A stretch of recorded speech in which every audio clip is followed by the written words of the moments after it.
প্রাকৃতিক দুর্যোগ আর বেশি না হয়, বৃষ্টি না হয়, শহরের জল কিন্তু আস্তে আস্তে কমে যাবে। সেক্ষেত্রে আমাদের পাম্পগুলি সম্পূর্ণভাবে 16টা পাম্প কাজ করছে। একটা পাম্প এখনও একটু কিছুটা এখানে আছে, ইলেকট্রিক পাম্প, এটা সারাই করার চেষ্টা করা হচ্ছে, জলের নিচে চলে গেছে প্রায়। তবুও আমি বলবো যে আমাদের রাজ্য সরকার বিভিন্ন দপ্তরগুলি, বিশেষ করে ইলেকট্রিক দপ্তর এবং পৌর নিগম যৌথভাবে ভালো কাজ করছেন।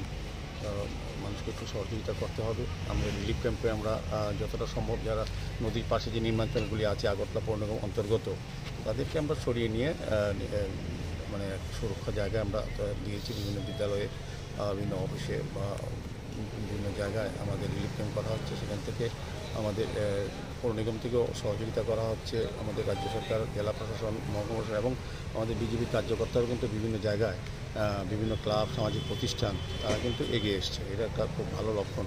তো আমার আশা থাকবে যে আমাদের যেভাবে আমাদের সরকার, আমাদের মুখ্যমন্ত্রী প্রতিটি মুহূর্তে আমাদের সঙ্গে যোগাযোগ করছে, আমাদেরকে নির্দেশ দিচ্ছেন এবং উনিও খুব চিন্তিত, বিঘ্ন, বিশেষ করে সারা রাজ্যের সঙ্গে আগরতলা শহরে যে জল জমে গেছে, বিভিন্ন এলাকায় মানুষ যে দুর্ভোগে আছে সেখানে রিলিফ দেওয়ার জন্য কিন্তু উনি চেষ্টা করছেন, উনি আমাদের নির্দেশ দিচ্ছেন এবং আমাদের পৌর নিগম কিন্তু যথাসাধ্যভাবে সবগুলি পাম্প চালু রাখার চেষ্টা করে। 16টা পাম্প অলরেডি চলছে। আচ্ছা, প্রথম দিকে কালকে কিছুটা জলের নিচে চলে গেছিলো। ইলেকট্রিক পাম্পগুলি জলের নিচে চলে গেলে ওটি তো চলতে পারে না, কিন্তু আমাদের ইলেকট্রিক ডিপার্টমেন্ট এবং আমাদের পৌর নিগমের কমিশনাররা যারা জোনালে আছেন প্রত্যেকেই কিন্তু চেষ্টা করছে পাম্পগুলি চালু, এবং 16টা পাম্প কিন্তু অলরেডি চালু। আমার কমিশনার সাহেব বলেছেন 16টা পাম্প চলছে।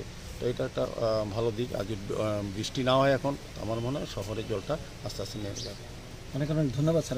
কিছু কিছু গুজব ছড়িয়ে যাচ্ছে যে নদীতে কোথাও লিকেজ হয়েছে, এরকম কোনো খবর আছে? কোনটা?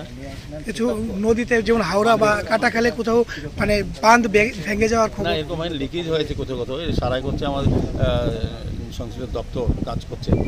আমার মনে হয় আতঙ্কের কিছু নেই।